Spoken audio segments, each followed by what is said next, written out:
Hello, hello. Today we're going to be talking about writing equations of lines. So we're going to kind of transition away from the whole graphing aspect into, well, what happens? How do we even get the equations in the first place? So we're going to do that in a couple different ways. But to start off, as always, I want you guys to try the two problems at the top of the page. Pause your video now and give it a shot.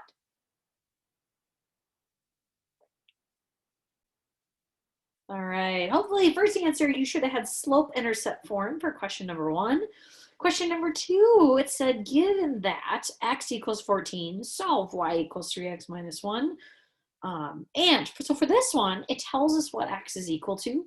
So our first step was to go and do exactly what it says. It says basically we're going to substitute it in for x and solve. So when you do that, the first thing that you should have done was you should have multiplied the 3 and the 14 together, and then you're going to subtract the 1 from that to get your final answer of 41. So if you just said y equals 41, that's a fabulous answer. But if you did take it one step further, technically, hopefully you were recognizing that right there, you just solved for a point. It's kind of like if we were to give ourselves a table, you took x to be 14 and you solved for what the y coordinate was. So basically this right here is a point on that graph. Now, is it one we would normally graph? No, probably not. But the gist is that both of these two skills are something we're going to use today, because our goal is going to be to write our equations. Now, to write equations, there's another form of lines that we have to talk about, because there's various pieces. Basically what's going to happen in this next target is I'm going to give you different pieces of information, and your job is going to be to write an equation out of all of it. Now, even though our goal, most of the time, if you even read the directions on example number 1, it says write the equation in slope-intercept form. But a lot of times we can't start there. And you're going to see why. I'll talk about why in just a little bit. But we're going to talk about another form that we can write lines in. And it's called point-slope form.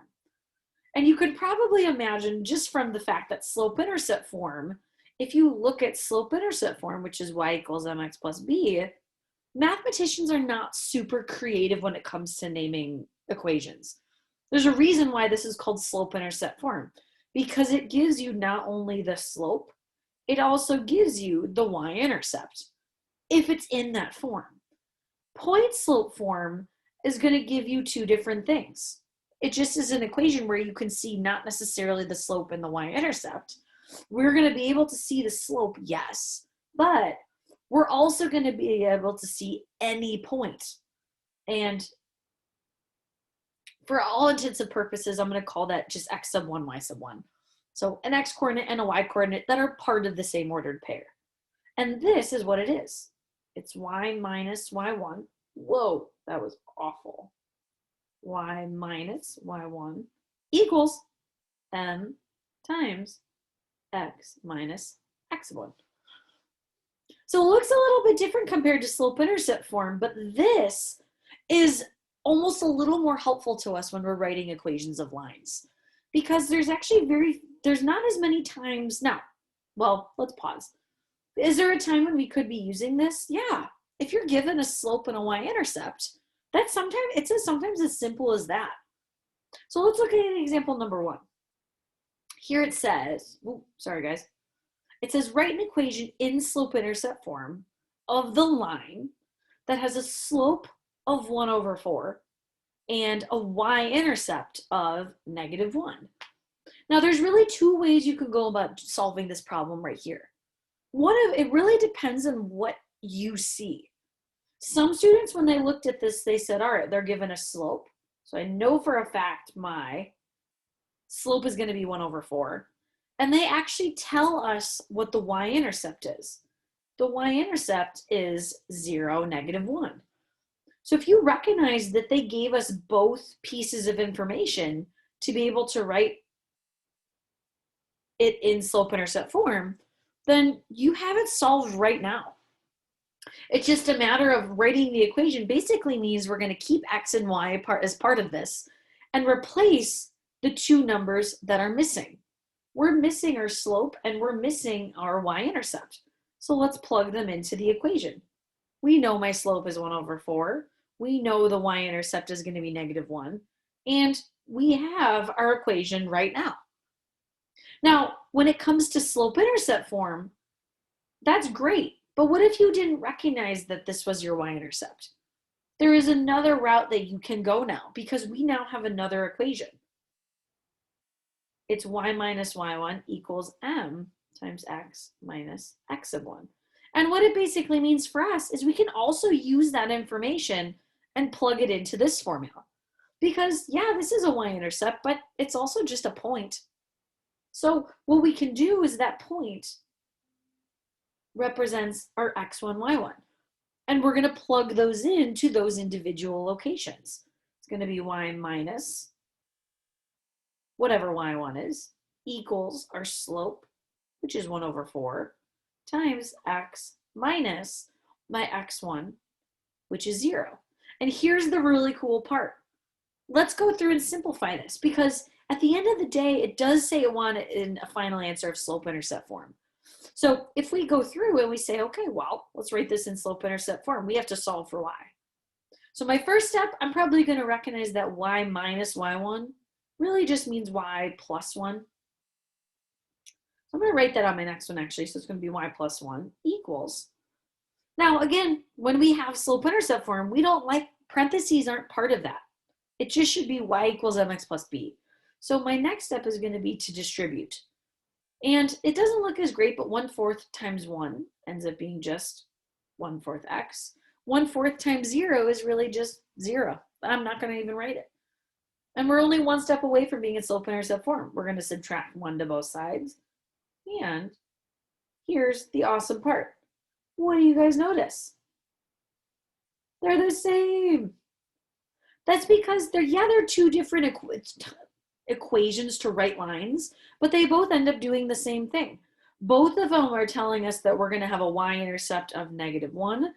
And to find each of my points, I'm going to alternate between rising 1 and running 4. So if I rise 1, run 4, my next point's going to be right here.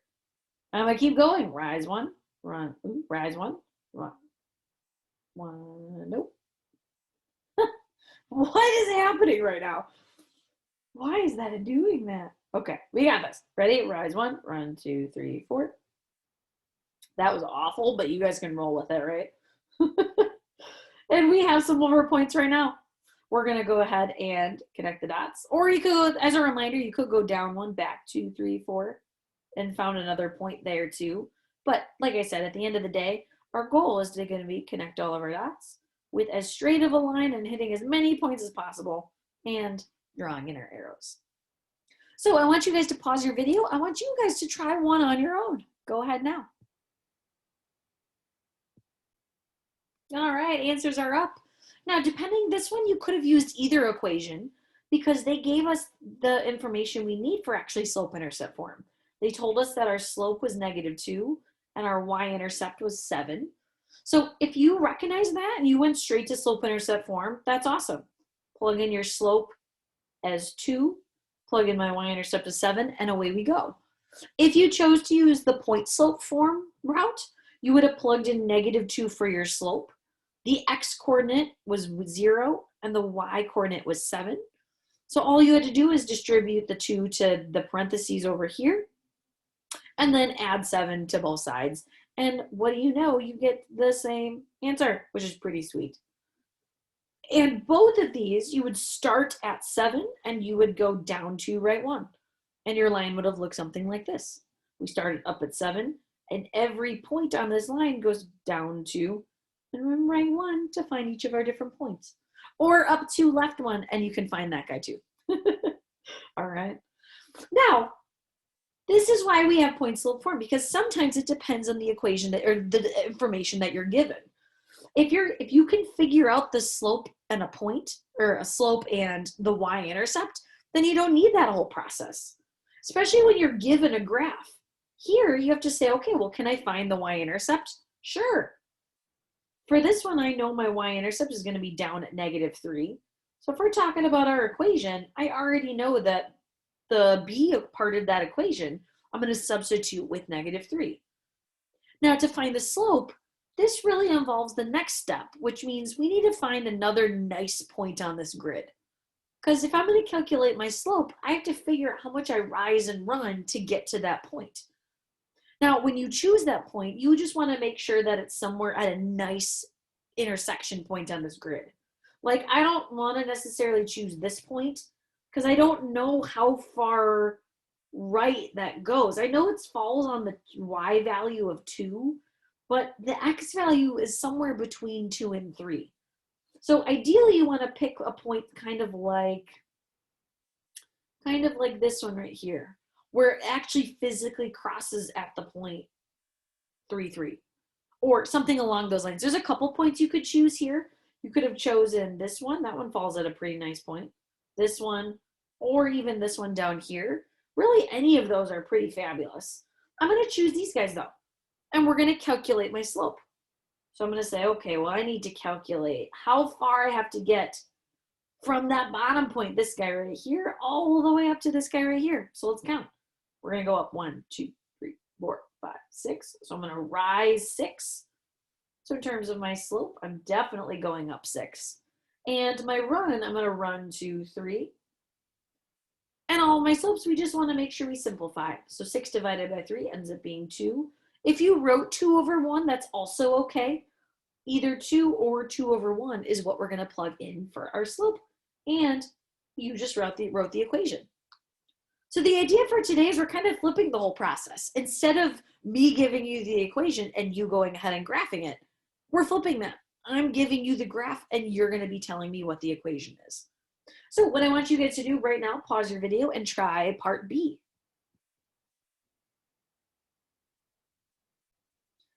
Part B, you should have had this as your final equation. Your slope should have been -1 over 2, and your y-intercept crosses up at 2.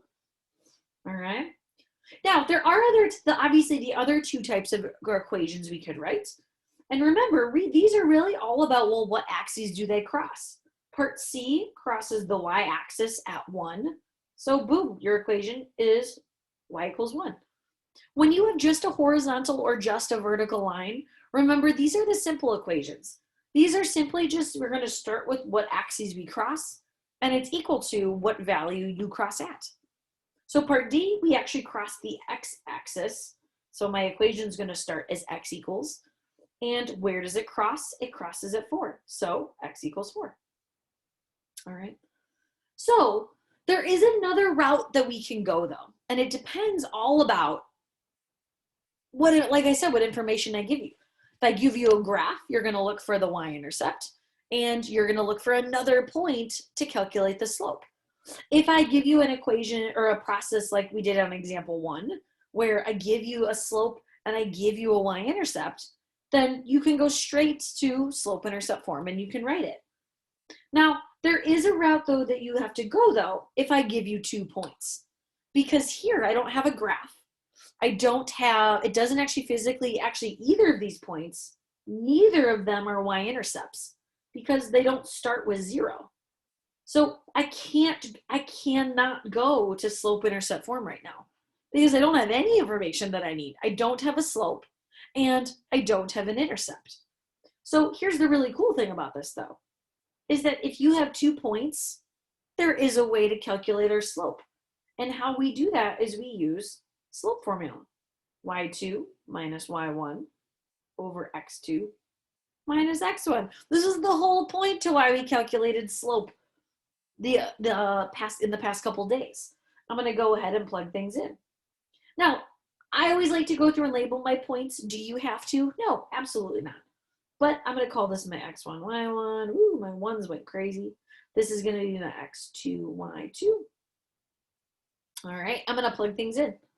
So it's y2, so my y2 is going to be -8, minus my y sub 1, so the y coordinate of my first ordered pair, so it's going to be -4, all divided by my x sub 2, or the x coordinate of my second ordered pair, which is -2, minus x sub 1, which is -3. So for us, my first step is probably just going to be to simplify.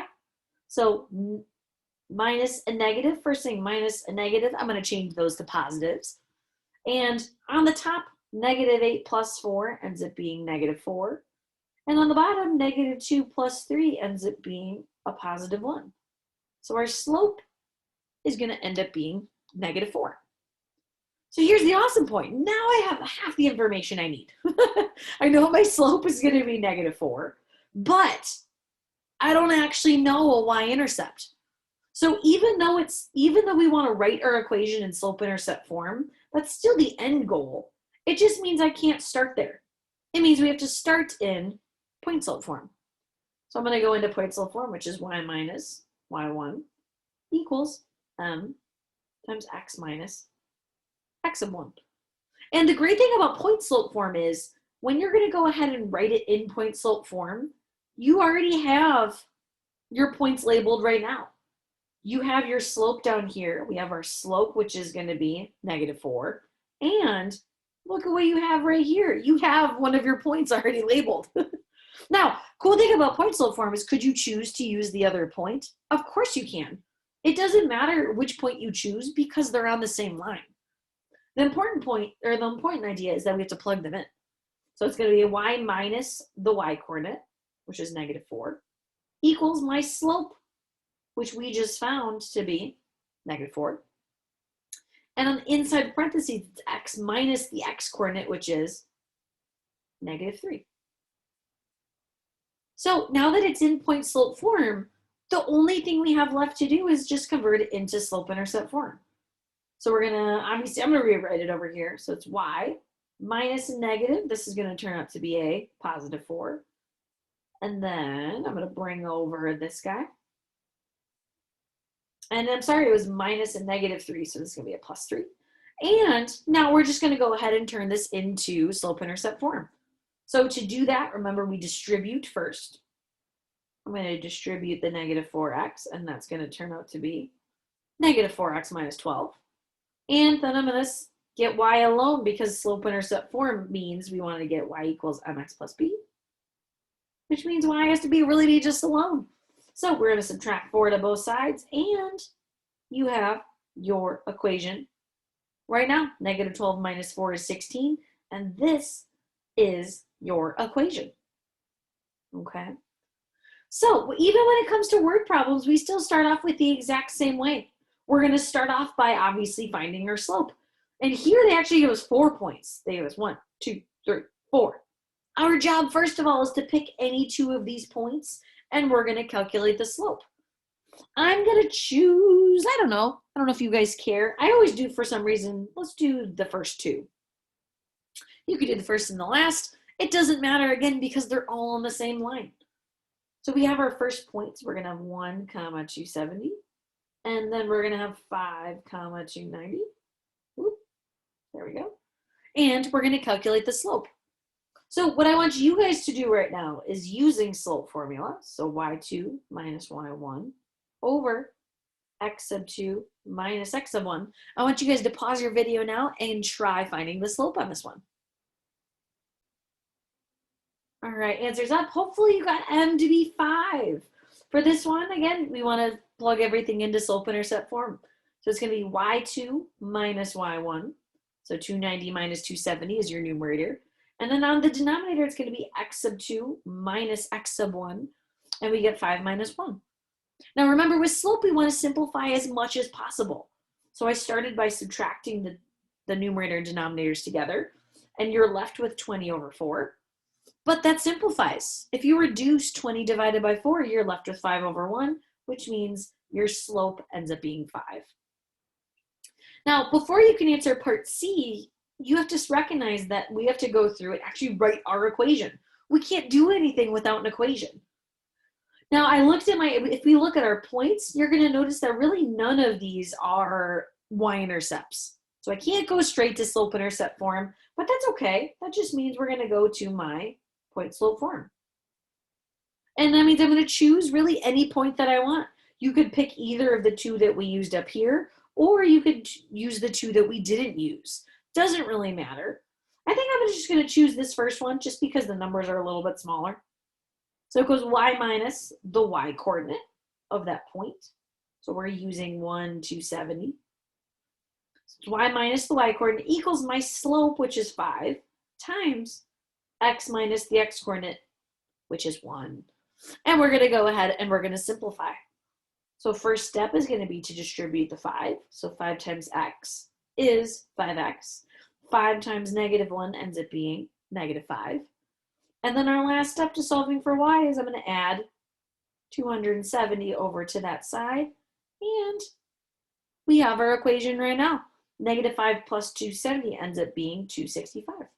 And there's our equation. Now, once we have an equation, we can answer questions all day about this because it tells me what each of these variables represents. X represents the number of classes, and Y represents the total cost. So that's kind of the whole goal behind this, right? If we read the directions, which didn't really matter as much until right now, it says a local recreation center offers a yearly membership and charges an additional fee for an aerobics class, as shown in the table. So what our equation means right now, this right here is basically the admission fee, and it requires an additional fee for every aerobics class that you attend. So it's actually a pretty solid price. It's about $5 per class, basically. So not too bad. I would attend this. But the important thing about this is we can answer questions about this. If we know that y equals 5x plus 265, we can say, okay, part C says Carly spent $500. How many classes did she attend? So we don't, number of classes is the X variable. So if we know Carly spent 500, what this basically tells us is we know Y is equal to 500. So what can we do? We can plug it in for Y and solve. We're gonna plug in 500 for Y. And we're going to kind of basically work backwards to solve for how many classes she attended. So let's first subtract off what I know I spent money on, which was the admission fee. So 500 minus 265 ends up being 235. And then our last step is to divide by the price per class, which if I take 235 divided by 5, we get X to be 47. Now, I don't know, this is probably a little bit picky, but if you just say 47, that's great. But at the end of the day, if you need to include at least some form of units. So say 47 classes, or you could even write a whole sentence. You could say, Carly attended 47 classes. That would be an awesome answer. All right, guys, that's it for today. You guys can start working on the homework.